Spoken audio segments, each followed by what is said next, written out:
First of all, I just wondered how Cesar is, what the latest is, please, with the injury. Well, he's in hospital, so he's in the best place. He's conscious, and I think he was speaking to his wife, so that's good. We're obviously really concerned, especially when it first happened, but hopefully he's in the best place, and we'll keep monitoring. He got a kick full in the face because we couldn't quite see, and then I saw his head was in a neck brace, oxygen. Was that kind of precautionary, or was he unconscious at any time? Do you know? I think he was. Yeah.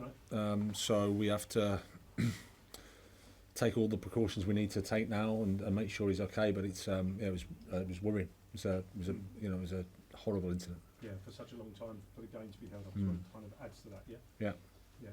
On the football front, I just wonder if we can just get into the nitty-gritty of that. I mean, it's probably not a great performance. It looked to me like a bit of a step backwards even from Dortmund. I just wondered firstly what your assessment is on that. Yeah, I think it was certainly in the first half. It was a below par performance in the first half. Returning from the Champions League, and we had to make some changes, so you lose a bit of fluidity, you lose a bit of cohesion.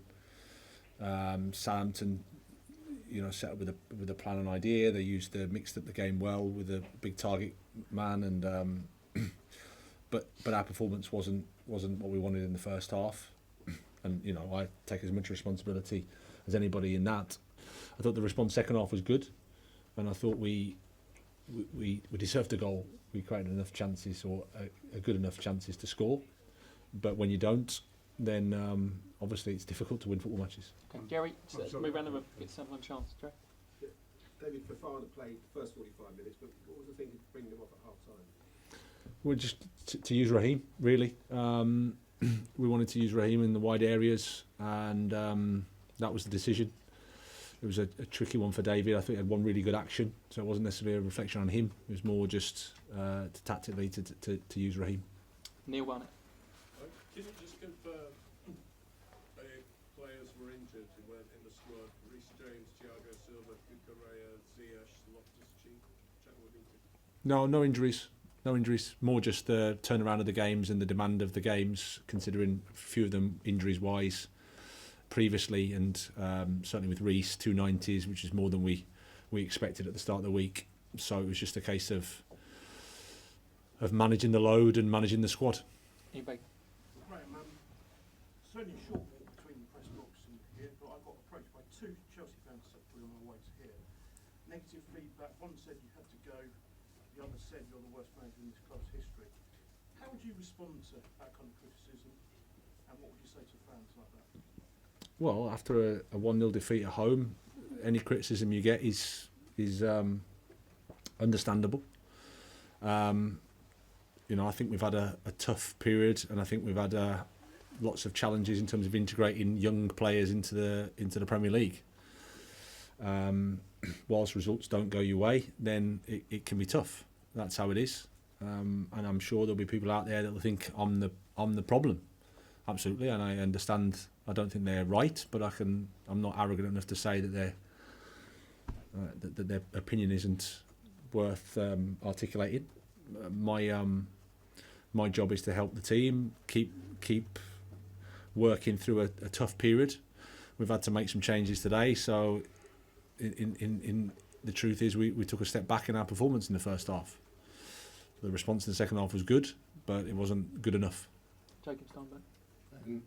Obviously, you made chances in the second half. It could have gone differently, but when it's a second half like that, there might be people wondering why you don't have a striker like Aubameyang on the bench, just for those moments.